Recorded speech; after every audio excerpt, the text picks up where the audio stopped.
अनुभूतियां तो बतानी नहीं चाहिए, बहुत ध्यान से सुनिए।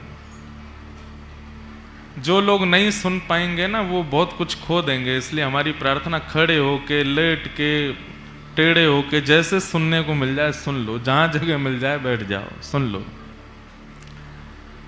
विक्षेप हो देखने में व्यास मंच तो कोई बात नहीं, कान आंख बंद करके कान से सुन लीजिए, पर सुन लो। अनुभव ज्यादा प्रचार नहीं करने चाहिए, क्योंकि हम वक्ता हैं तो कई बार श्रोताओं के चित्त में विश्वास प्रकट करने के लिए अपने अनुभव बताने पड़ते हैं। लाल जी के साथ हुए अनुभव, संतों के साथ हुए अनुभव, सिद्ध पीठों में जाकर के किए हुए अनुभव। पर हमारे रसिक संत कहवें कि प्रेम बतावे सो प्रेम घटे। प्रेम का जितना प्रचार, अनुभव का जितना प्रचार हम कर देते हैं उतना अनुभव घट जाता है, उतना वह प्रेम और वह होने वाला जो भाव है वो घटने लगता है। इसलिए अनुभूतियों को गुप्त रखना चाहिए। व्यक्ति अपने दोषों को गुप्त रखता है, अपने गुणों का प्रकाश कर देता है। इसीलिए दोष सदा रह जाते हैं और गुण चले जाते हैं। गुण का प्रकाश कर देता है। अब आप लुधियाना में कई लोगों को जानते होंगे, वो लोग जरूर प्रकाश करते होंगे, महाराज जी हम तो हर महीना गिरिराज जी जाते हैं, हर महीना हमारी परिक्रमा है, गिरिराज जी में जाकर के भंडारा करते हैं, पूड़ी सब्जी दाल चावल सब सेवार्थियों को बांटते हैं, परिक्रमा करने वालों को बांटते हैं। हम तो महाराज जी एक बस भर के सबको हर वर्ष हरिद्वार ले जाते हैं, गंगा स्नान कराते हैं, फ्री ऑफ कॉस्ट, 1 रुपया नहीं लेते। क्यों बताना है? दोष छुपा लिए, और जो छुपा है वो रह जाता है, और जो बता दिया वो निकल जाता है। धीरे धीरे गुण खत्म होने लग जाते हैं और दोष सदा के लिए चित्त में रह जाते हैं। इसलिए क्या करो, ऐसा भी नहीं कि दोष का प्रचार करो पूरे विश्व में कि मैं कामी, मैं क्रोधी, मैं लोभी। सूरदास जी तो कर देते हैं एक पद में, कौन कुटिल खल काम मौसम, कौन कुटिल खल काम, जो तन दियो ताहि बिसरायो, जो तन दियो ताहि बिसरायो, ऐसो नमक हरामी, ऐसो नमक हरामी, मौसम कौन कुटिल खल काम, मौसम कौन कुटिल। देखो सूरदास जी ने अपने दोष का ऐसा प्रकाश किया कि वो सूरदास बन गए। दोष गा दिया तो दोष निकल गया, दोष बता दिया तो दोष चला गया। दोष को बताया नहीं जाता, इसीलिए रह जाता है। वैद्य को पीड़ा ना बताई जाए, डॉक्टर को पीड़ा ना बताई जाए, तो अपनी रोग ना बताया जाए, रोग रह जाएगा। और एक समय आने पर वो धीमे धीमे इतना बड़ा होगा कि जिसका उपचार नहीं हो सकता, ऐसा रोग बन जाएगा, और फिर डॉक्टर कुछ नहीं कर पाएगा। इसलिए दोष का प्रचार सबको मत करो, पर आचार्यों को, गुरुजनों को, वैष्णव जनों को, और सबसे बड़ी बात ठाकुर जी को जरूर बताओ। नाथ हम योग्य तो नहीं, हमारी सामर्थ्य तो नहीं, ये जितना बवाल हमने कर रखा है ये सब आडंबर मात्र है। हम कैसे हैं ये आप जानते हो। इसलिए हमारी प्रार्थना गुण का प्रकाश ज्यादा नहीं, गुण का प्रचार ज्यादा नहीं, छुपाओ, अनुभव छुपाओ। तो यहां जो अनुभव हमको हो रहा है वो हम नहीं बताएंगे, यहां नहीं बताएंगे, कहीं हो तो हो सकता है बता दें, अभी नहीं बताएंगे। पर यह अनुभव अद्भुत है और यह अनुभव अलौकिक है, विलक्षण है। बस इतने से समझ लो क्या अनुभव हो सकता है। महाराज जी ऐसो हमको आप बता रहे थे कि महाराज जी को इतने वर्ष हो गए, इतने, पर लग ही नहीं रहा है। ऐसा लग रहा है कि वो सन्मुख ही विराज रहे हैं और हम तो दृष्टि मिला ही नहीं पा रहे, वो एक टक ऐसे ही देख रहे हैं। सुनाओ, तो ये अद्भुतता है। कुछ भक्त चरित्र सुनाने का भाव मन में आया, कुछ व्रज के भाव भी सुनाएंगे, कुछ भक्तों के चरित्र भी सुनाएंगे। पर चरित्र सुनकर के हम संतुष्ट हो जाते हैं, वैसे बन नहीं पाते। तो सबसे पहला प्रकाश इसी भाव का होना चाहिए कि हम वैसे बने कैसे। और आज एक ऐसे भक्त के हम चरित्र सुनाने चाहते हैं जो हमने बचपन में सुना है। जब हमारी माता जी वो रात बचपन में कई चरित्र सुनाती थी। हमारे भारत में एक दिव्य महापुरुष हुए, परम पूजनीय प्रातस्मरणीय भक्तमाली श्री नारायण दास जी महाराज, श्री बक्सर वाले मामा जी। उनके कथा हमारी माता जी बहुत सुनती और उन्हीं के द्वारा सुनाया गया बचपन का एक प्रसंग आज मैं उसको दोहरा रहा था कि पहली बार सिद्धपीठ जा रहे हैं तो वहां क्या सुना मैं। तो परम भक्त श्री चंद्रहास जी का चरित्र सुनाएंगे, जितना संभव हो पाएगा आप सब लोग सुनिएगा। 2 दिन का ही समय है, आज और कल। पर भक्त के लक्षण, एक बात हमारी बहुत ध्यान से सुनिए सब लोग। हम हर कथा में एक बात कहते हैं कि भक्त कैसे बने। 2 प्रकार के भक्त हैं। एक भक्त तो वो जिसको ठाकुर जी प्रिय हैं, एक भक्त तो वो जिसको ठाकुर जी प्रिय हैं, और दूसरा भक्त वो जो ठाकुर जी को प्रिय है। हमारी श्रेष्ठता, हमारी योग्यता, हमारा साफल्य और हमारा सब कुछ क्या है, हमको ठाकुर जी प्रिय रहें है। पर एक दिन ऐसा आवे कि ठाकुर जी को हम प्रिय लगने लगे, हरि प्रिय। हम अभी ऐसे बन नहीं पाए। अच्छा, इसका प्रमाण क्या है कि हम ठाकुर जी को प्रिय लग चुके हैं?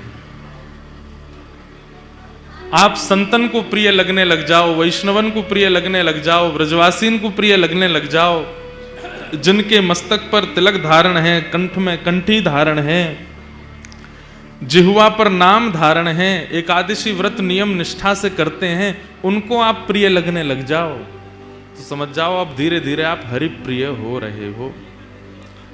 पर हरि प्रियों के लक्षण क्या हैं, उसका श्रीमद् भागवत जी के एकादश स्कंद में बहुत सुंदर वर्णन किया, इसलिए ध्यान से सुन लीजिए।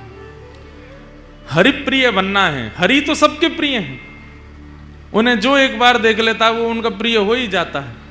पर उनको कौन प्रिय लगता है, उसके लक्षण क्या है, ध्यान से सुनो। और ये समस्त लक्षण श्री चंद्रहास जी में। सर्वभूतेषु यः पश्येत् भगवद भावमात्मना भूतानि भगवत्यात्मन एष भागवतोत्तम। इसको कहते हैं उत्तम भागवत। उत्तम मध्यम साधारण। हम आप सब लोग साधारण स्थिति में हैं अभी। साधारण से मध्यम बनने का प्रयास करो और मध्यम से उत्तम। साधारण को भगवान प्रिय होते हैं, उत्तम भगवान को प्रिय होता है। आपको राधारमण जी प्रिय हैं, राधारमण जी को आप प्रिय हो, ये बात अभी कच्ची है ना, अभी आप प्रिय नहीं हो उनके। राधा वल्लभ जी आपको प्रिय हैं, पर राधा वल्लभ जी को आप प्रिय हो, ये बात अभी आप नहीं कह सकते। तो ये कब कह पाओगे? कहनी तो खैर कहोगे ही नहीं, लेकिन ठाकुर जी तो कहेंगे कि तू मोह प्रिय है। उसके लिए क्या करना पड़ेगा? तो यहां पर कितनी अच्छी, सर्वभूतेषु यह पश्येत। जो सबको देखे तो सब में अपने ठाकुर को देखे। ये भी राधा रमण, वो भी राधा रमण, यहां भी राधा रमण, पीछे भी राधा रमण, ये भी राधा वल्लभ, वो भी बिहारी जी, सब मेरे ही हैं। सबके चित्त में ठाकुर जी हैं। यहाँ जितनी माताएं बैठी हैं, भाई लोग बैठे हैं, इनका रूप देख देख चश्मा पहन के राधा रमण जी आए हैं। कैसी दाढ़ी सी बढ़ाई के राधा रमण जी आए हैं। कई बालक ऐसे बाल खड़े कर ले, वाह राधा रमण लाल क्या हेयर स्टाइल करके आए हैं। मुकुट में तो बहुत देखे, पगड़ी में तो बहुत देखे, ये बढ़िया। ऐसी दृष्टि हो, बोलना नहीं है पर दृष्टि में आ जाए। कहीं श्री हरिराम व्यास जी हमारे व्रज के परम रसिक संत हुए, हरित्रयी हैं वृंदावन में, स्वामी श्री हरदास जी, श्री हितरवंश महाप्रभु और श्री हरिराम व्यास। हरिराम व्यास जी के चरित्र में आता है कि हरिराम व्यास जी सबको कैसे देखते हैं। कोई जैसे कई लोगों की हाइट नहीं बढ़ पाती, छोटे रह जाते हैं, थिगने से ही रहते हैं। तो हरिराम व्यास जी देखते कहते देखो वामन भगवान आ रहे हैं चलते हुए, छोटे से हैं वामन भगवान। कोई बहुत क्रोधी दिख जाता, बात बात पर क्रोध आता है, गुस्सा आता है, सबसे लड़ने बैठ जाता है, कलेश ही करता रहता है। अब संसारी दृष्टि में तो हम लोग उसको दोष देख लेते हैं, अरे राम ये इससे तो पास दूर ही रहो, इससे लड़ता ही रहता है। पर हरिराम व्यास जी कैसे कोई बहुत लड़ने वाला दिख जाता, ओहो परशुराम जी हैं, चित्त में परशुराम जी विराजमान, नेक में ही क्रोध आ जाए। किसी को बहुत चंचल देख लेते हैं, बहुत उधम मचावे, कभी यहां कभी वहां कभी, ओहो ठाकुर जी हैं ये तो कन्हैया लाल हैं, हम नंद जी को लाला आगो है। और कोई बड़ा धीर गंभीर एक आसन में बैठा है, धीमे बोलता है, कम खाता है, रघुनाथ जी हैं, साक्षात राम जी आए। कोई शरीर में बड़ा विशाल, एक तो होता है मोटा, मोटा नहीं कहेंगे विशाल। कई लोग होते हैं उनकी जिम विम जा जाके ऐसी पूरी बना ली है अपना शरीर, विशाल काय लगता है उनका स्वरूप। कौन है वो? नृसिंह भगवान। देखते ही थर थर डर लग रहा है। अब हरिराम व्यास जी की ऐसी दृष्टि है, इसलिए श्री जुगल किशोर जी प्राप्त हुए। और एक कोई पक्षपात की बात नहीं कह रहा हूं मैं, वृंदावन में सबको अकेले लाला मिले, एकमात्र श्री हरिराम व्यास जी जिनको जुगल किशोर मिले, दोनों मिले। प्रिया जी भी मिली और प्रीतम भी मिले, पन्ना में विराजमान जुगल किशोर जी। क्यों? उनकी दृष्टि ऐसी है, वो किसी में दोष नहीं देखते, सब में हरि दर्शन करते हैं। और यही उत्तम भागवत का लक्षण है, जिसको देखो उसमें हरि दिख जाए। जित देखूं उतित श्याम मयि है, सर्वभूतेषु यह पश्येत भगवत भावमात्मनः। और फिर दूसरी बात क्या? भूतानि भगवत्यात्मन एष भागवतोत्तमः। जब सबको देखे तो सब में ठाकुर जी, और जब मंदिर में जाके ठाकुर जी को देखे तो सब ठाकुर जी में। यही मेरे मैया हैं, यही मेरे पिता हैं, यही मेरे चाचा हैं, यही मेरे ताऊ जी हैं, यही मेरे दादा हैं, यही मेरे पति हैं, यही मेरे बालक हैं, सब यही, और कोई नहीं।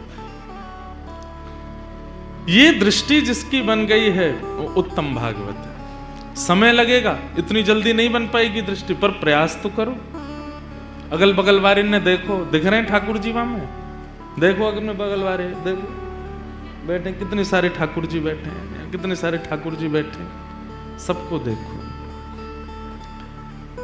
ऐसी ही दृष्टि बन गई परम भक्त श्री चंद्रहास जी की। चंद्रहास जी किसके शिष्य हैं? श्री नारद जी महाराज के। जैसे ध्रुव जी का चरित्र आता है, जैसे प्रहलाद जी का चरित्र आता है, वैसे ही श्री चंद्रहास जी का चरित्र है। नारद जी के 3 ही भक्त हुए हैं जिन्हें नारद जी ने दीक्षा प्रदान की है। उसमें एक ध्रुव जी हैं और प्रहलाद जी हैं, चंद्रहास हैं। बहुत ध्यान से एक बात सुनिएगा। एक तो जिनको जानो होए करे ना बीच में, वो बाद में आए करो लास्ट में। अब 9 बजे तक कोई उठे नहीं, कम से कम जहां तक हमारी दृष्टि जा रही है वहां तक, तो भाई हम कहने में सुख मिलेगा हमको। ऐसे तो अनेक भक्त हुए श्री नारद जी के, पर नारद जी से अगर कोई पूछता कि आपके कितने शिष्य हैं, तो वो 3 ही नाम बोलते थे, ध्रुव, प्रहलाद और चंद्रहास। किसी ने कहा नारद जी आप इन्हीं का नाम क्यों बोलते हैं? बोले कि भैया क्योंकि इन तीनों ने इतिहास बदल दिया। कैसे?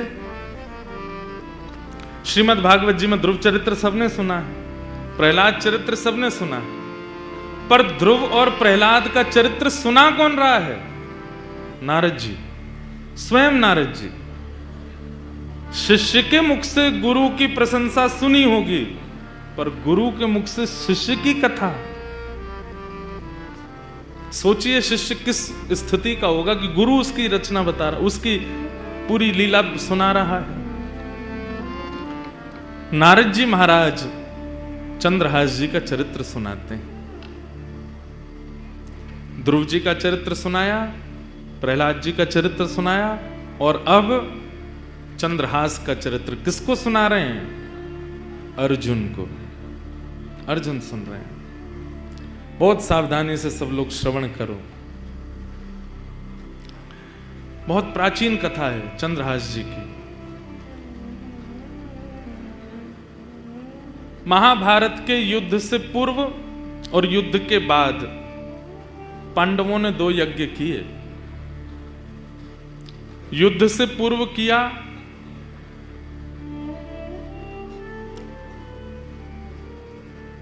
अश्वमेध यज्ञ,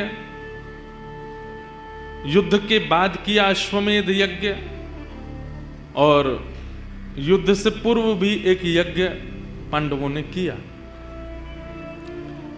अश्वमेध यज्ञ का एक नियम होता है कि यज्ञ करने के पश्चात जो राजा यज्ञ कर रहा है वो अपने घोड़े छोड़ता है। उन घोड़ों को, वो जिस राज्य में घोड़े जाएंगे, अगर वहां के राजा ने उनको बंदी बना लिया तो फिर उस राजा से युद्ध होता है, और अगर उस राजा ने घोड़ों को छोड़ दिया तो वो राजा जिसने घोड़े छोड़े हैं उसके अधीन हो जाता है। तो युधिष्ठिर जी ने घोड़े छोड़े और घोड़े छोड़ करके नियम बना दिया, उस पर लिख दिया ये घोड़े सामान्य नहीं हैं। धर्मराज युधिष्ठिर ने महाभारत युद्ध जीतने के बाद अश्वमेध यज्ञ करके इन घोड़ों को छोड़ा है। ये जिस जिस दिशा में जिस जिस राज्य से होके निकलेंगे वो सारे राज्य युधिष्ठिर के माने जाएंगे। वहां के राजा युधिष्ठिर के नीचे काम करेंगे।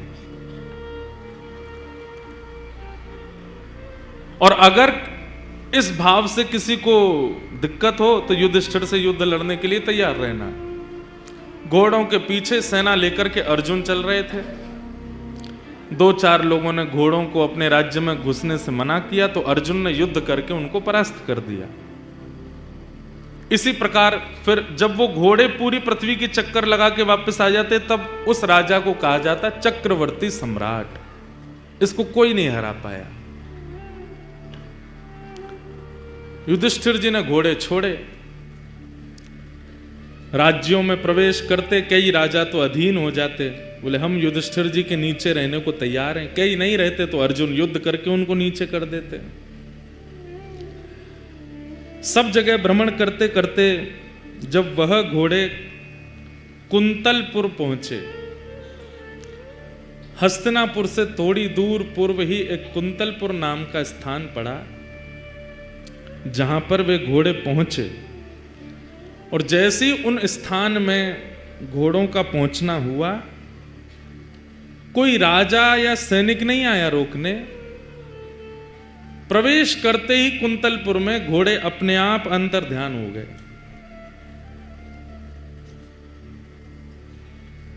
अपने आप अंतर ध्यान हो गए। अर्जुन ने तुरंत अपना धनुष उठाया, प्रत्यंचा चढ़ाई, बाण निकाल लिया। किसकी इतनी हिम्मत हुई? घोड़ों को अंतर ध्यान कर दिया। कौन है? अरे छुप करके क्या घोड़ों को अंतर ध्यान कर, सामने आओ मेरे। कोई सामने नहीं आया।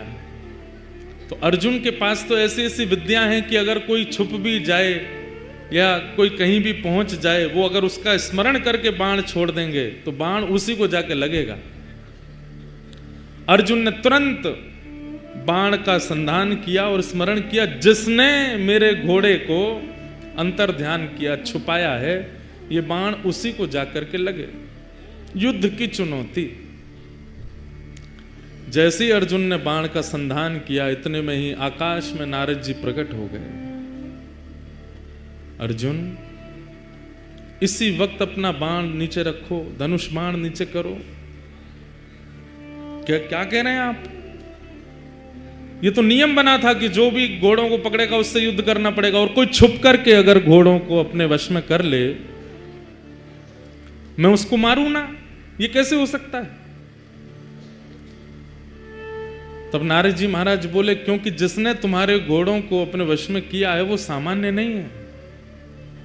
वो तुम्हारा शत्रु नहीं, तुम्हारा मित्र बनने योग्य है। ऐसा क्या गुण है उसमें? कोई बहुत बड़ा दिग्विजयी राजा है या क्या ऐसी क्या खूबी है उसमें कि मैं उसको अपना मित्र बनाऊं?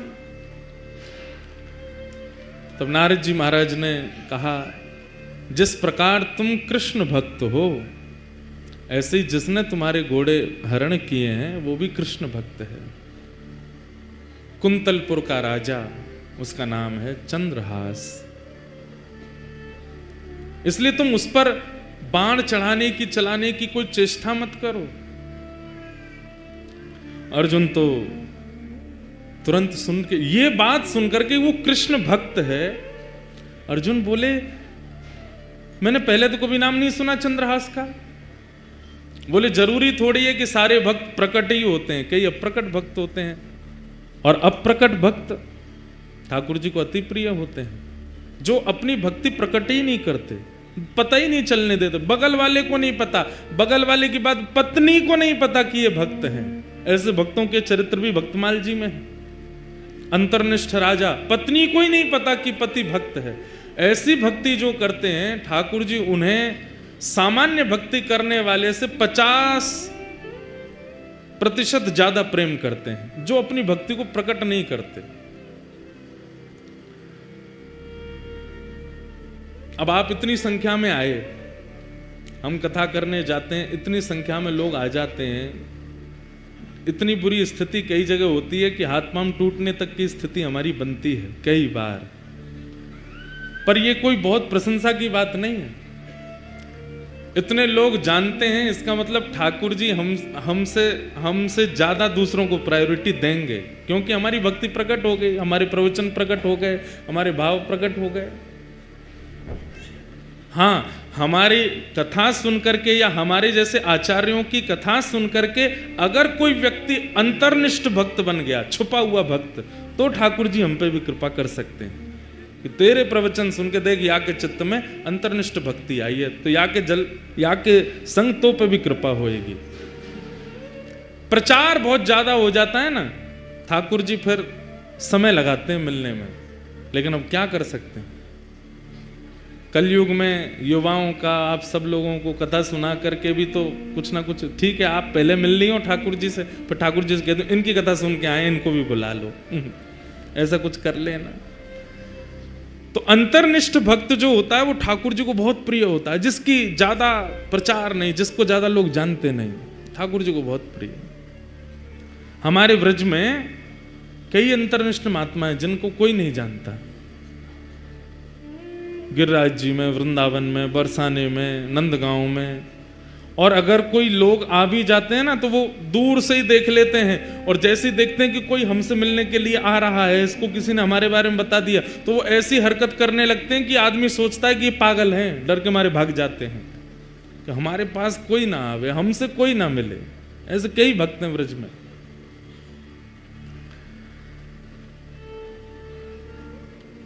हमने कईयों के दर्शन किए। एक तो वृंदावन परिक्रमा में जो बहुत पुराने लोग होंगे, वृंदावन परिक्रमा करते रहे होंगे, तो उनको शायद पता होगा, अंग्रेज मंदिर पार करने के बाद जब परिक्रमा आगे बढ़ती है और धानुका आश्रम आदि सब पार करने के बाद एक चौराहा पड़ता है, जहाँ से हमारे आजकल परम पूजनीय श्री प्रेमानंद जी महाराज निकलते हैं परिक्रमा मार्ग में, जहाँ से वो आते हैं, उस स्थान पे, उसी जगह पे, उसी चौराहे पे एक बाबा पड़े रहते थे निर्वस्त्र, और वो चलते फिरते परिक्रमा करने वालों को कंकड़ पत्थर मार देते थे। कई लोग नहीं जानते थे तो उनसे लड़ने चले जाते थे, कई लोगों ने उनके साथ में खूब गंदा व्यवहार भी किया, परंतु वो अंतर्निष्ठ महात्मा थे, निर्वस्त्र रहते थे बिल्कुल। दिसंबर जनवरी भयंकर कोहरा में भी निर्वस्त्र पड़े रहते थे, कोई कंबल दे जाए तो पहन लेते थे, कोई रोटी दे जाए तो पा लेते थे। अब वो नहीं है शरीर से, पर वो अंतर्निष्ठ महात्मा थे। ऐसे भक्तों को जो अपनी भक्ति छुपाते हैं उनको ठाकुर जी बहुत जल्दी प्रेम करते हैं। तो अर्जुन ने जैसे ही सुना कृष्ण भक्त,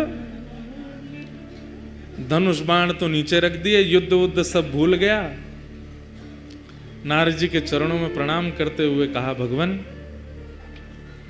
ये राजा कैसे हैं मुझे ये नहीं सुनना, ये इनका राज्य कितना बड़ा है मुझे ये भी नहीं सुनना, पर ये चंद्रहास कृष्ण भक्त कैसे हैं मुझे इनका चरित्र सुनाओ। और आपको सुनकर के आश्चर्य होगा नारद जी महाराज बोले तो फिर अस्त्र शस्त्र दूर रखो, अस्त्र शस्त्र दूर रखे। बोले पूरी सेना को कहो ये भी अस्त्र शस्त्र दूर रखें, सब लोग बिल्कुल श्रोता बन करके बैठो। कहां रणभूमि में रण करने के लिए जा रहे थे, लेकिन जैसे ही कहा कि मुझे चंद्रहास जी का चरित्र सुनाओ, नारद जी ने कहा अस्त्र शस्त्र दूर करो। सब दूर करके जब सब लोग सामने बैठ गए तो नारद जी ने थोड़ी परीक्षा ली। अश्वमेध यज्ञ चल रहा है हस्तिनापुर में, तुमको विलंब नहीं होगा पहुंचने में। अब तुम यहां भक्त चरित्र सुनने के लिए बैठ रहे हो, चंद्रहास जी का चरित्र सुनने के लिए बैठ रहे हो, विलंब हो जाएगा, तुमको अश्व लेकर के वहां पहुंचने हैं, युधिष्ठिर जी का यज्ञ अधूरा रह जाएगा। वर्षों से चल रहा यज्ञ, इतने संत, इतने ऋषि, इतने महात्मा उसमें उपस्थित हो रहे हैं, सब धरा का धरा रह जाएगा, क्योंकि कथा तो एक बार प्रारंभ होगी, कब पूरी हो इसका कोई निधान नहीं है। अर्जुन की ये बात कथा को प्रकट करा देती है। अर्जुन कहते हैं अगर कोई कृष्ण भक्त का चरित्र सुनने में अगर वर्षों भी लगे तो उस पर सैकड़ों अश्वमेध यज्ञ में वारी वारी करूं, पर एक भक्त का चरित्र तो मुझे सुनना है। एक भक्त के चरित्र पर 100 अश्वमेध यज्ञ वारी जामे, पर आप तो भक्त यश सुनाओ। नारद जी महाराज बोले तो ठीक है, मैं अब तुम्हें चंद्रहास का सुंदर प्रसंग सुनाता हूं। जैसे ही नारद जी ने कहा मैं प्रसंग सुनाता हूं, इतने में एक दिव्य तेज प्रकट हुआ, और तभी क्या देखते हैं, आहा, वंशी विभूषित करा नवनीर दाभा, पीतांबरा दरुण बिंब फलाधरोष्ठा, पूर्णेन्दु सुंदर मुखारविंद नेत्रा, कृष्णात् परम किमपि तत्त्वमहं। एक तेज प्रकट हुआ। अर्जुन बोले ये तेज कैसा? अर्जुन को लगा शायद चंद्रहास जी आ रहे होंगे, पर जैसे ही तेज विश्राम हुआ, आहा, मुरली मनोहर श्याम सुंदर प्रकट हो गए, और प्रकट होकर के अर्जुन के बगल में आसन लगाया, वहीं बैठ गए। अर्जुन बोले नाथ ये कैसी लीला आपकी? बोले भागवत की कथा सबको सुनने का अधिकार है, भक्त चरित्र का मुख्य श्रोता तो मैं हूं, सबसे पहले मैं आकर के बैठूंगा, व्यास जी का तिलक करूंगा, तभी कथा होएगी। भक्त चरित्र तो मैं सुनता हूं। चंद्रहास का चरित्र यहां पर सुनाया जाएगा या किसी भी भक्त का चरित्र सुनाया जाएगा, मेरे बिना नहीं प्रारंभ हो सकता, तो मुझे आना पड़ेगा। आप सब इतनी संख्या में बैठे हैं, आप सबके बीच में मुंह छुपाए चुपचाप ठाकुर जी बैठे हैं, क्यों? एक भक्त चरित्र प्रारंभ हो रहा है। भक्त का चरित्र तो ठाकुर जी सुनते। ठाकुर जी प्रकट हो गए, अर्जुन के बगल में आकर के बैठ गए। अर्जुन के तो भाव ऐसे प्रकट हो रहे हैं, नाथ कितनी कृपा। नारद जी महाराज भावुक हो गए, भगवान आज्ञा हो तो अब मैं चरित्र सुनाना प्रारंभ करूं। ठाकुर जी बोले निश्चित सुनाओ, अब कोई विघ्न नहीं आएगा, कोई रुकावट नहीं आएगी, तुम तो सुंदर अब चरित्र सुनाओ।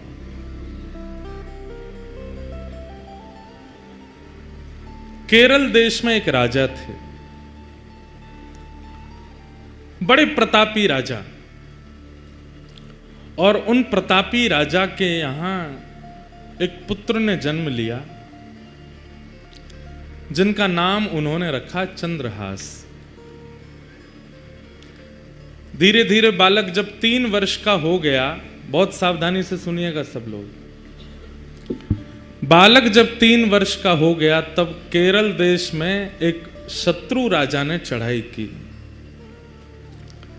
और ऐसी चढ़ाई की कि पूरे केरल देश को अपने वश में कर लिया। अनंत संख्या लेकर के सैनिकों की आया, पूरे केरल देश पर आक्रमण कर दिया।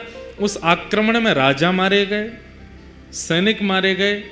अब धीरे धीरे स्थिति की सेना ने भीतर देश में प्रवेश करके वहां की औरतों को, बच्चों को भी मारना प्रारंभ किया। जो क्रूर राजा जिसने आक्रमण किया था उसको पता चला, बोले कि राजा मर गया, रानी मर गई, पूरा परिवार मर गया, एक इनका 3 वर्ष का बालक है वो अंदर भवन में है, उसको मार दो तो आपकी विजय हो गई इस देश पर। जैसे ही उस राजा ने अंदर प्रवेश करना प्रारंभ किया तो एक धाई मां, जो बालकों की आजकल कह दें तो बेबी सिटर करते हैं ना, बच्चों की जो ध्यान रखते हैं, दूध पिलाना, खिलाना, नहलाना, बड़े बड़े घरों में रखते हैं लोग, एक धाई मां, उनकी एक धाई मां चंद्रहास बालक की, उसको जैसे ही पता चला कि कोई आक्रमण में सब मारे गए हैं और अब वो राजा यहीं आ रहा है इस बालक को मारने के लिए, तुरंत बालक को उठा करके उसके जितने राजकीय वस्त्र थे सब उतार दिए, सोने चांदी आदि जो भी उसने पहन रखा था सब उतार करके फेंक दिए, मैले कुचैले वस्त्र जो सामान्य लोगों के होते हैं वो बालक को पहना दिए, तालीत उसके मुख पर पोत दी, अजीब सा उसका रूप कर दिया, केश बिखेर दिए, कड़ूले आदि सब उतार करके फेंक दिए और अपने सौल में लपेट करके बालक को लेकर के जा रही हैं। बालक से कह रही हैं, 3 वर्ष के हैं अभी चंद्रहास, कह रही हैं कोई अगर पूछे कि ये कौन है तो तुम धाई मां मत बोलना है, बोलना है मेरी मां है, बेटा आज से मैं ही तेरी मां हूं। माता पिता दोनों चले गए, पूरा राज्य नष्ट हो गया। धाई मां ने बालक को अपनी सौल में लपेटा, गोद में लेकर के पीछे के रास्ते से सामान्य लोग जहां से भाग रहे थे वहीं से निकल के जाने लगे। जगह जगह नाकाबंदी पर सबको देखा जा रहा था। अंदर से राजा ने घोषणा कर दी कि राजकुमार को लेकर कोई भाग गया है, ढूंढो उसको, कहां है। बहुत सुंदर चरित्र है बंधुओं, सावधानी से सुनना। बालक को लेकर के धाई मां जैसे ही बाहर आने लगी तो एक सैनिक ने रोका। कौन हो? महाराज मैं तो सामान्य स्त्री हूं, मेरा घर जल गया, पति मर गए, जा रही हूं कहीं, भाग जाऊंगी, मुझे भी मार देंगे नहीं तो। कौन है ये बालक, इसका मुख दिखाओ। बालक का जब रूप दिखाया तो फटे कुचैले वस्त्र पहने, मुख पर गंदगी लपेटी हुई, लग ही रहा था कि धाई मां का ही बालक है। ए बालक ये कौन है? चंद्रहास बोले ये मेरी मां है। ठीक है जल्दी जाओ, निकलो यहां से। जैसे तैसे वहां से प्राण बचा करके उस बालक के वो धाई मां निकल गई। बहुत व्याकुल है चित्त से, इतनी दूर जाना है कि कहीं से भी उस राजा को ये राजकुमार मिल ना जाए। तो दक्षिण केरल देश से चलकर के वो मां उत्तर भारत तक चलकर के आई बालक को लेके। महीनों लगे, साल लगे, कितना समय लगा पता नहीं। और ग्वालियर के पास में जो कुंतलपुर गांव, जिसके बारे में हम लोग सुनेंगे, जहां के ये राजा बने कालांतर में, वहां पहुंच गए। वहां के तत्कालीन राजा कोई थे, उनके मंत्री थे, उसका नाम था दृष्टबुद्धि। क्या नाम था? दृष्टबुद्धि। दृष्टबुद्धि के पास जाकर के धाई मां ने कहा मैं दासी हूं, बहुत निपुण हूं, आप मुझे जो काम कहेंगे मैं करने को तैयार हूं, मुझे कोई नौकरी दे दीजिए। मां को लगा अब उत्तर भारत में कम से कम इतने 1000 किलोमीटर की दूरी है, कम से कम यहां सुरक्षित रहेंगे राजकुमार।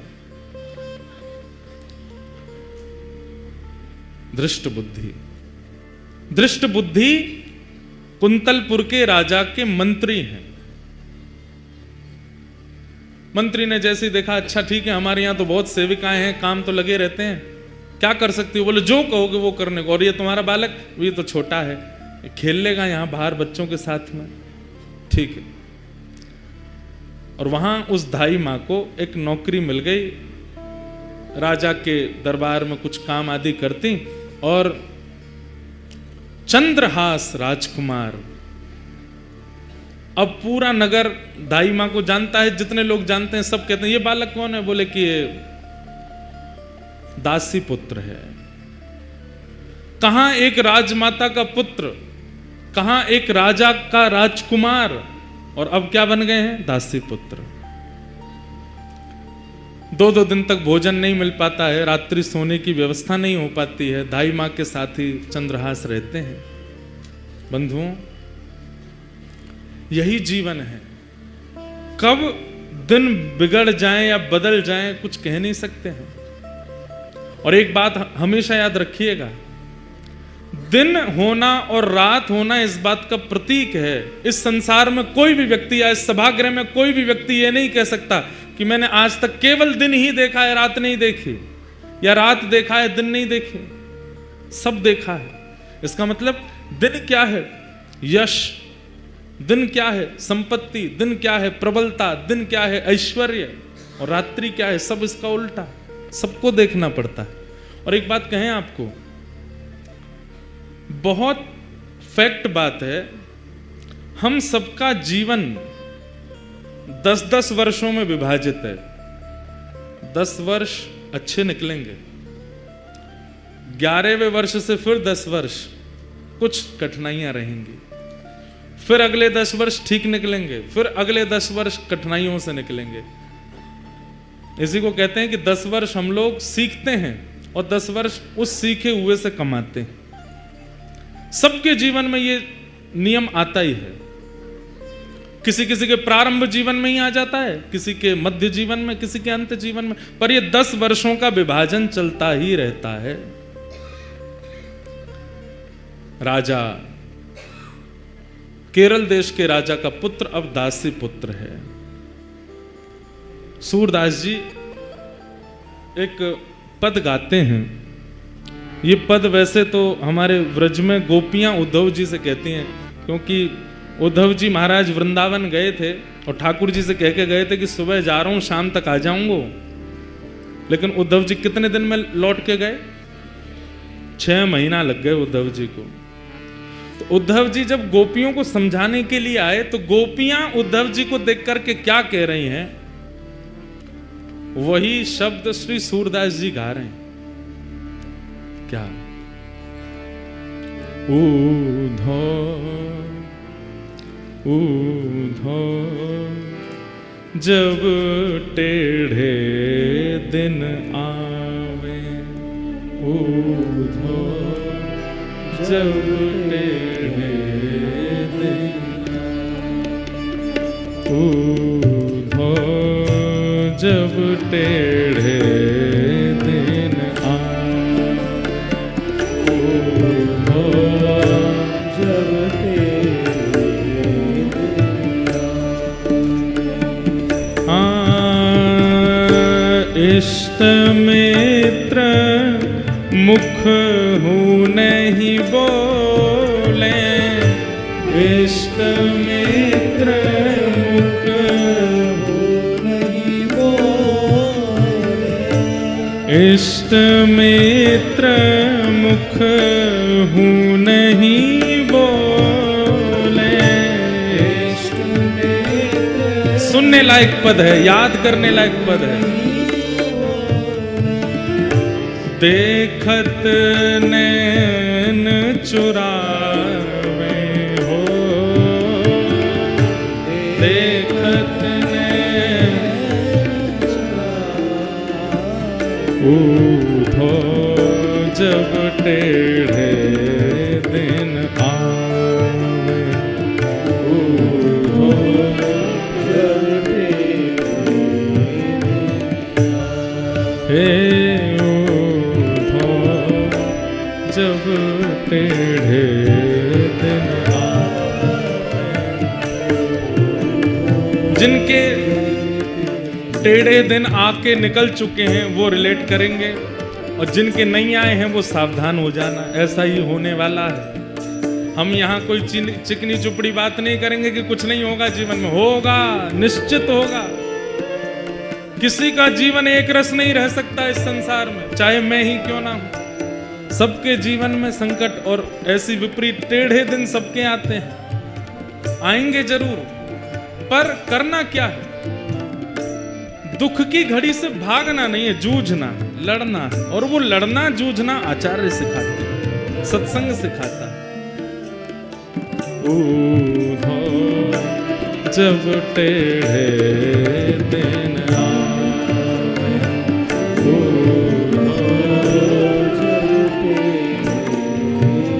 कैसी स्थिति हो जाती है? ओ सोना छुअत होत है माटी,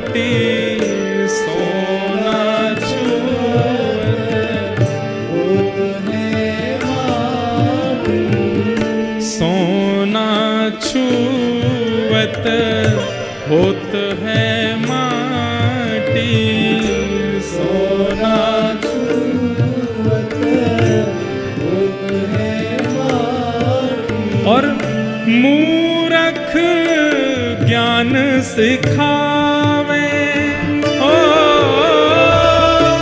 मूरख ज्ञान सिखावे। ये जब कठिन समय आता है ना, तो सामान्य सा व्यक्ति, बुरा बुरा व्यक्ति, बिल्कुल मूर्ख व्यक्ति, उसकी बात भी हमको ज्ञान लगने लगती है। अच्छा, कैकेयी जी को ज्ञान किसने दिया? मंथरा ने दिया।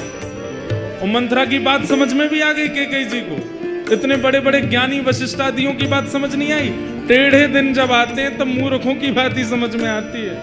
ये बात गोपियां व्यंग करके उद्धव को कह रही हैं। बता, हम गोपी, जो गोपी गीत में कह रही हैं, नखलु गोपिका नंदनो भमान अखिल देहि नाम अंतरात्मदृक् विखन सार्थितो विश्वगुप्तये। ठाकुर जी से कह रही हैं, तुम नंद जी के लाला नहीं हो, तुम यशोदा के लाला नहीं हो। ठाकुर जी डर गए, इन्हें पता तो ना चल गई कि मैं देवकी को लाला हूं। तो कौन को लाला हूं मैं?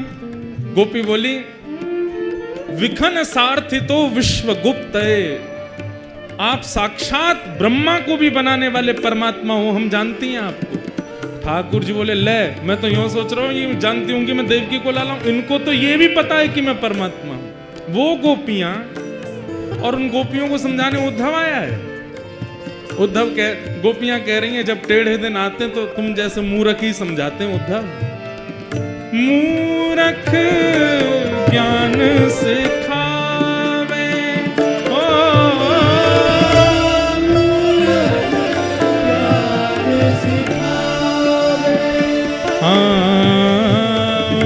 मूर्ख ज्ञान सिखावे, उद्धव जब टेढ़े दिन आवे,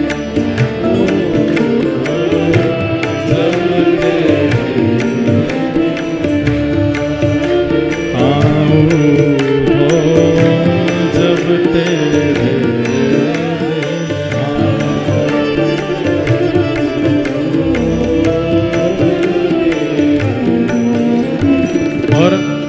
अब यहाँ पद तो हमने चंद्रहास जी की स्थिति के लिए गाया, कैसे टेढ़े दिन आए हैं कि कहाँ एक राजकुमार अब दासी पुत्र कहलाते हैं। कितनी परीक्षा है चंद्रहास की। माता जी चली गई, पिताजी चले गए, एक राजकुमार केरल देश का अब ग्वालियर के पास में एक राजा के यहाँ पे दासी का पुत्र बना बैठा है। पर इस पद में गोपियां अपनी विरह वेदना भी कह रही हैं, उद्धव हमारे टेढ़े दिन आए हैं, कन्हैया के भी टेढ़े दिन आए हैं। बोले काय को? तब गोपियां कहती हैं, शब्द सुन लो अपने आप पता चले क्या कह रहे हैं।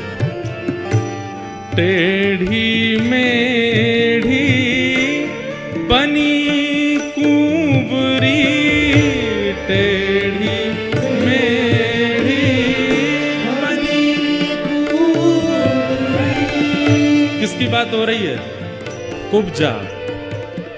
टेढ़ी मेढ़ी बनी कुंवरी, टेढ़ी मेढ़ी बनी कुंवरी, वाको हरी लिपटावे, वाको हरी लिपटावे। और चंद्र वदन सी सुघड़ राधिका, चंद्र वदन सी सुघड़ राधिका, ओ चंद्र वदन सी सुघड़ राधिका, चंद्र वदन सी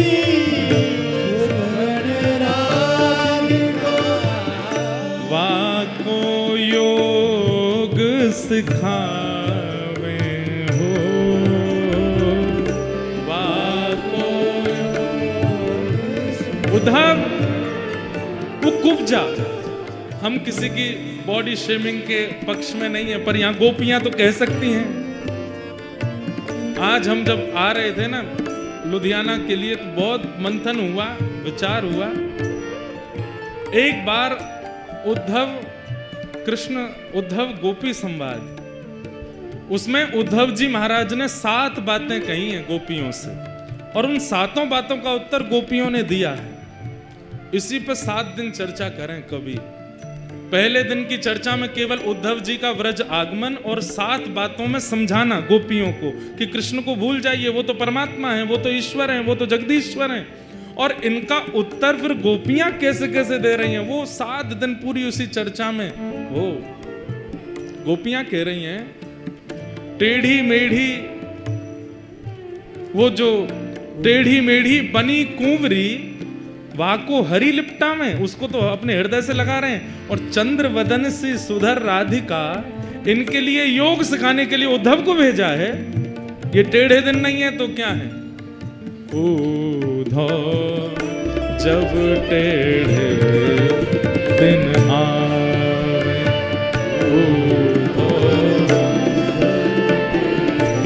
और 10 वर्ष वाली बात मेरी सिद्ध यहां हो जाएगी कि ठाकुर जी जन्मे और उसके बाद 11 वर्ष रहे ब्रज में। 11 वर्ष तो ब्रजवासियों ने कितना कमाया, प्रेम कमाया, भाव कमाया, पर 11 वर्ष के बाद ठाकुर जी जो विरह दे करके गए, ये सबके जीवन में आता है। 10-10 वर्ष का फेर है।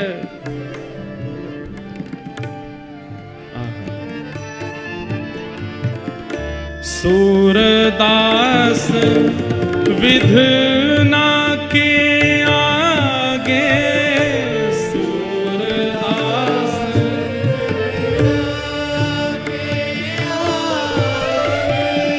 सूरदास विधना के आगे,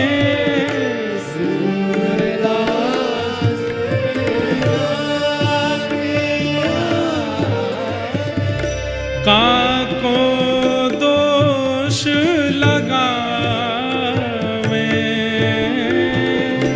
काको दोष लगावे। हाँ अपनो अपनो भाग्य सखीरी, अपनो अपनो भाग्य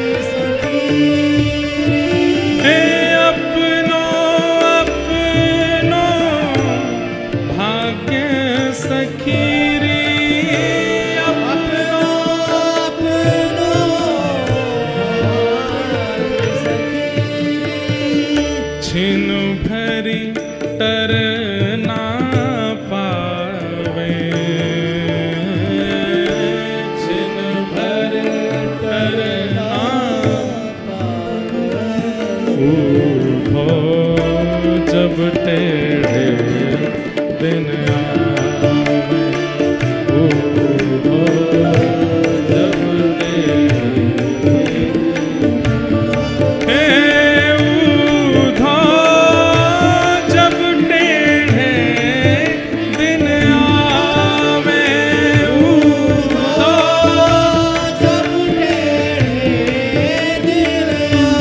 अपनो अपनो भाग्य सखीरी, अपनो अपनो भाग्य सखीरी। हाँ काको दोष लगावे, काको दोष लगावे।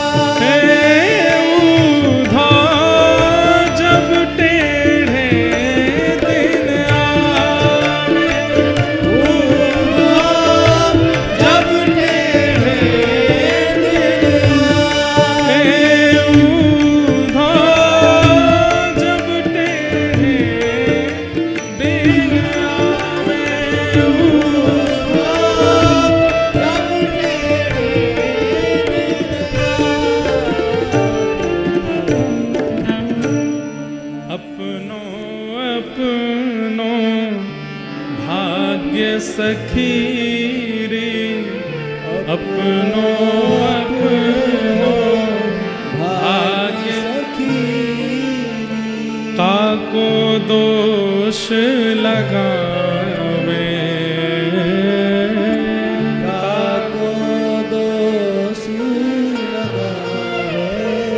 सूरदास विधि ना के आगे, सूरदास विधि ना के आगे, छिन पलटिक ना पावे ऊधो, जब टेढ़े दिन आए ऊधो, जब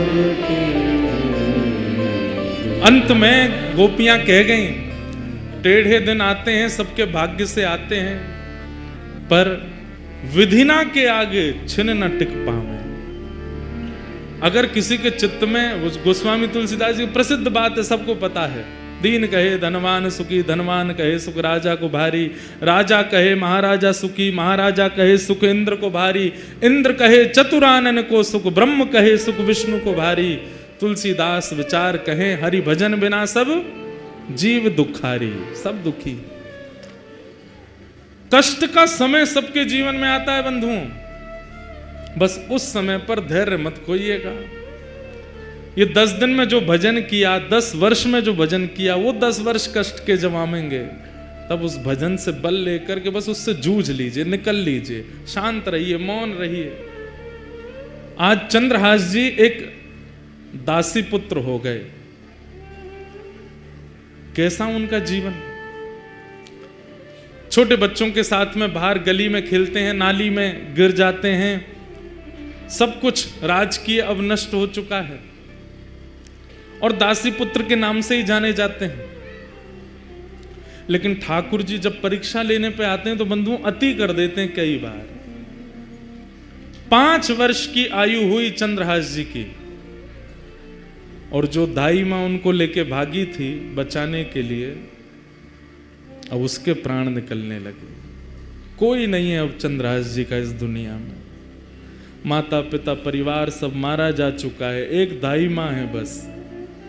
और अनजान नगर सब दासी पुत्र समझते हैं इनको। चंद्रहास जी गए अपनी मां के पास, दाई मां के पास, तो देखा बिस्तर पर पड़ी, बुखार चढ़ रहा है। सिर दबाने लगे, मां आपको क्या हुआ? चंद्रहास का हाथ पकड़ लिया, बालक अब मैं जाने वाली हूं, आप जा रही हो, मैं किसके पास जाऊंगा फिर? मेरा कौन है यहाँ पे? माता पिता जा चुके हैं, आप मुझे यहाँ ले आई, मैं आपको ही माँ मानता हूँ, यहाँ सब लोग मुझे जानते नहीं हैं, मुझे कोई पूछता भी नहीं, आप भोजन कराती हैं तो मैं खाता हूँ, आप मुझे नहलाती हैं तो मैं नहा लेता हूँ, मैं किसके पास रहूंगा अब?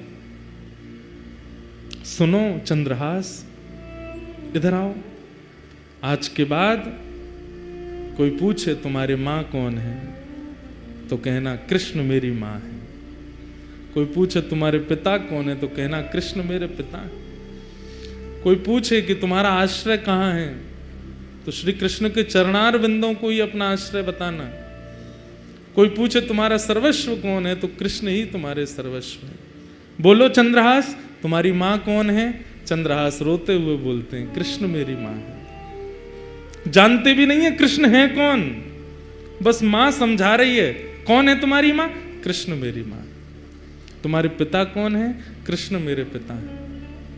तुम्हारे सर्वस्व कौन है? कृष्ण मेरे सर्वस्व। और यही कृष्ण मेरे सर्वस्व, कृष्ण मेरे सर्वस्व कहते कहते कहते दाई माँ ने भी प्राण त्याग दिए। अकेले रह गए हैं चंद्रहास पूरी दुनिया में, अब कोई नहीं है उनके पास। नारद जी कथा सुना रहे हैं और सामने बैठ के कृष्ण अर्जुन दोनों रो रहे हैं चंद्रहास जी का चरित्र। चली गई मां, किसी के घर में किराए पर या कैसे भी रहती थी, उन घर वालों ने अब चंद्रहास जी को घर से निकाल दिया। मां तो थी, काम करके कुछ देती थी, अब तू अकेला क्या करेगा, यहां पर निकल जा। छोटे से 5 वर्ष के चंद्रहास निकल गए घर से। कभी किसी वृक्ष के नीचे सो जाते हैं, कभी किसी तालाब के पास पहुंच करके वहां जल पी लेते हैं। नगर में ही रहते हैं, किसी ने नगर से नहीं निकाला, पर अपने घर कोई नहीं बुलाता उनको। जो बच्चे खेलने आते थे वो भी अब दूर दूर रहने लगे। बस एक ही बात रटते रहते हैं, कृष्ण मेरी माँ है, कृष्ण मेरे पिता हैं, कृष्ण मेरे सर्वस्व हैं, कृष्ण मेरी माँ है, कृष्ण मेरे पिता हैं, कृष्ण मेरे सर्वस्व हैं। कभी कोई साधु महात्मा मिल जाते, अरे बालक अकेले कहां घूम रहे हो, छोटी अवस्था, माँ कहां है तुम्हारी, कृष्ण मेरी माँ है। अरे पिता कहां है तुम्हारा, कृष्ण मेरे पिता हैं। घर कहां है तुम्हारा, ठाकुर जी के, कृष्ण के चरण ही मेरे घर है। संत जन देख करके सुन के बड़े खुश होते, हृदय से लगाते, फल आदि दे देते। तो चंद्रहास जी खूब प्रेम से पाते। 5 दिन हो गए, प्रसाद नहीं मिला, खा लेते। ऐसी स्थिति चंद्रहास जी की रहती है। कुछ गांव के बच्चे उनको मित्र तो मानते थे, पर दूर से ही उनके साथ में देख करके बस दूर ही रहते थे, माता पिता जाने नहीं देते थे। एक दिन चंद्रहास बैठे, कुछ बालक छुप करके आ गए उनके पास। बोले चंद्रहास हमारे साथ कुछ खेलो ना। बोले कौन सा खेल खेलोगे? बोले तुम बताओ, वही खेलेंगे। बोले बाकी खेल तो मुझे नहीं आते, कीर्तन रूपी खेल आता है। बोले कीर्तन रूपी खेल ही खेलो। बोले इसमें क्या करना पड़ता? बोले एक गाएगा, बाकी सब उसके पीछे गाएंगे। जीतेगा हारेगा कौन? बोले सब जीतेंगे, हारेगा कोई भी नहीं। कीर्तन रूपी खेल में कोई नहीं हारता, सब जीतते हैं। चंद्रहास जी अपने भुजा उठा करके चारों तरफ बालकों को बैठा करके कीर्तन करते हैं। सारे बालक चंद्रहास जी के पीछे पीछे गाते हैं। ऐसा मधुर संकीर्तन हुआ, गांव के लोग देखने लगे, अपने अपने बच्चों को भगा करके ले गए वहां से। मना किया था ना इसके पास मत आना, अभागा है, पता नहीं कहां से आया, इसकी माँ का भी कोई परिचय नहीं, 2-3 वर्ष यहां रही, दासी बन करके मर गई वो भी, अब इसके पास कोई नहीं आएगा। दूर रहते थे सब। चंद्रहास जी एक पेड़ के नीचे बैठ करके केवल चिंतन कर रहे हैं, कृष्ण मेरी माँ है, कृष्ण मेरे पिता हैं, कृष्ण मेरे सर्वस्व।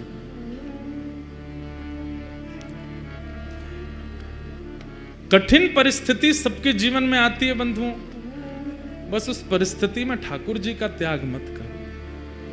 कौन से भक्त का चरित्र आप सुने हैं जिसके जीवन में कठिन परिस्थिति ना आई हो? श्रीमन चैतन्य महाप्रभु का चरित्र सुन लीजिए, वे तो साक्षात कृष्ण स्वरूप ही हैं। श्री राधा कृष्ण गौर तनु बनकर के ही चैतन्य महाप्रभु बनकर के आए, पर उनके या उनके अनुयायियों के जीवन में भी कष्ट तो था। हमें दिखता था वो कष्ट, उन्हें अनुभव नहीं होता था। यही तो बात समझने की है कि कष्ट संसार में है, दुखालयम शाश्वतम, संसार को दुखालय कहा जाता है। यहां दुख शाश्वत रूप से रहता है, उसको कोई नहीं मिटा सकता, पर उसका अनुभव होना बंद हो जाता है भक्त आश्रितों को, भगवत आश्रितों को। उसकी अनुभूति होनी, उससे मिलने वाली पीड़ा होनी बंद हो जाती है। मैं कथा में कहा करता हूं, भक्ति क्या है? एनेस्थीसिया का इंजेक्शन है, सुन्न कर देती है बॉडी को। फिर चाहे जितनी विपत्ति आवे, जितने कष्ट आवे, जितने संकट आवे, आते तो हैं कष्ट, अनुभव नहीं होते, पता नहीं चलते, सबको पार कर लेते हैं। दुखालयम शाश्वतम। मीराबाई के जीवन में भी कितने संकट आए, क्या क्या नहीं किया उनके ससुराल के पक्ष के लोगों ने। सक्कूबाई का जीवन चरित्र देख लीजिए, सूरदास जी का जीवन चरित्र देख लीजिए। सूरदास जी को भविष्य बताने की विद्या थी, नेत्र नहीं थे उनके पास, लेकिन सूरदास जी जन्मांध नहीं है। कुछ पीड़ा हुई थी जिसके कारण उनके नेत्र की ज्योति चली गई, पर उनको एक दिव्य विद्या थी, सामने आकर के जो बैठ जाता था और जो पूछता था सूरदास जी उसको बता देते थे। पिताजी ने कहा, सूरदास इतनी अच्छी विद्या है तुम्हारे पास, तुम इससे धन क्यों नहीं लेते? बोले पिताजी, भगवत प्रदत्त विद्या को मैं बेच नहीं सकता, ये मैंने कहीं से सीखी नहीं है, ठाकुर जी की कृपा से मुझे प्राप्त है। मैं इसका विक्रय नहीं करूंगा। तो बोले विक्रय नहीं करेगा, पूरे दिन घर में पड़ा रहता है, यहाँ पे भीड़ लगी रहती है, 1 रुपया तुम लेते नहीं हो, निकल जाओ घर से। निकल गए घर से, फिर भ्रमण करते